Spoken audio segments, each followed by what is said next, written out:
وروى الطبراني بإسناد جيد عن أبي الدرداء: من ذكر امرأ بشيء ليس فيه، من ذكر امرأ بشيء ليس فيه ليعيبه به حبسه الله في نار جهنم، حبسه الله في نار جهنم حتى يأتي بنفاذ ما قال فيه.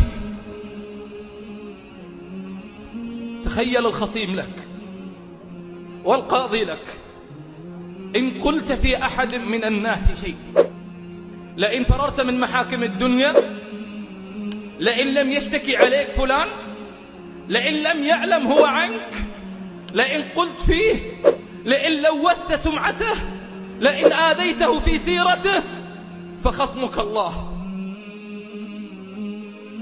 خصمك الله.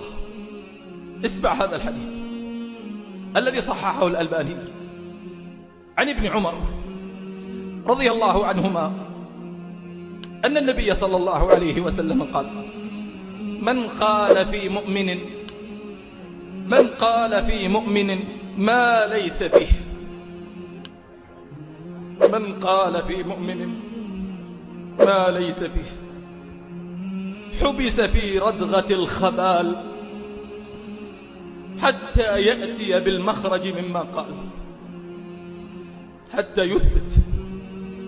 قلت في فلان أثبت، اتهمت فلان أثبت، رميت فلان أثبت، تسببت في سجن فلان، فصل فلان، طلق فلان، منع فلان من الزواج بسبب ما قلت، بسبب ما قلت.